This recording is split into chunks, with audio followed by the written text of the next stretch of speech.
Hello बच्चों, let's read this question. This question says that how many of the following statement are false with respect to AIDS? तो basically इस question में हमें 4 statement given है और हमें इन चारों में से बताना है कि कौन सी स्टेटमेंट फॉल्स है with respect to AIDS. Statement A given is it is an autoimmune disease. Statement B given is most widely used test for AIDS is ELISA. Statement C given is treatment of AIDS include AZT which are nucleoside analog.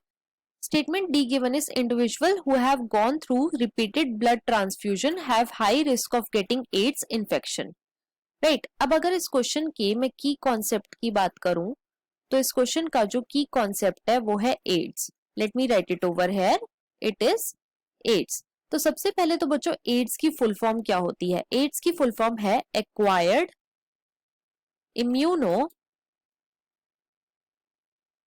Deficiency syndrome.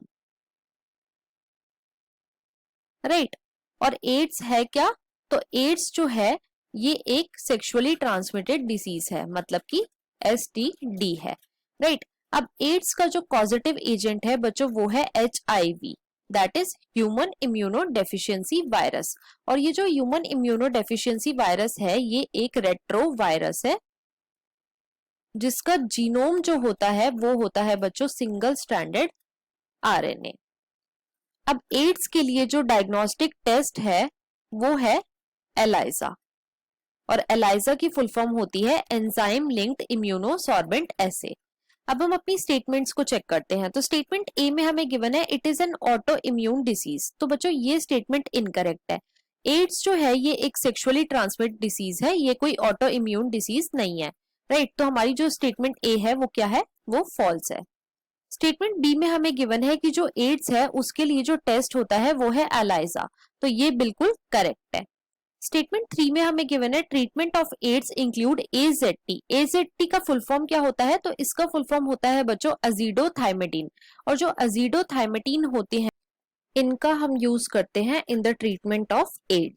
तो ये statement भी बिल्कुल हमारी true है. Statement 4 में हमें बता रखा है कि जो ऐसे लोग होते हैं जो रिपीटेड ब्लड ट्रांसफ्यूजन कराते हैं उनको काफी ज्यादा रिस्क होता है एड्स होने का. तो ये स्टेटमेंट हमारी ट्रू है.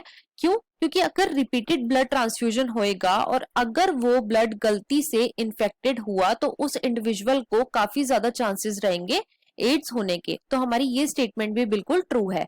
तो हमारी यहाँ पे सिर्फ एक ही स्टेटमेंट फॉल्स है, वो है स्टेटमेंट ए. तो अब हम अपने ऑप्शंस को चेक कर लेते हैं. ऑप्शन 1 में हमें गिवन है 3, ये इनकरेक्ट है. ऑप्शन 2 में हमें गिवन है 2, ये भी इनकरेक्ट है. ऑप्शन 3 में हमें गिवन है 0, ये भी इनकरेक्ट है.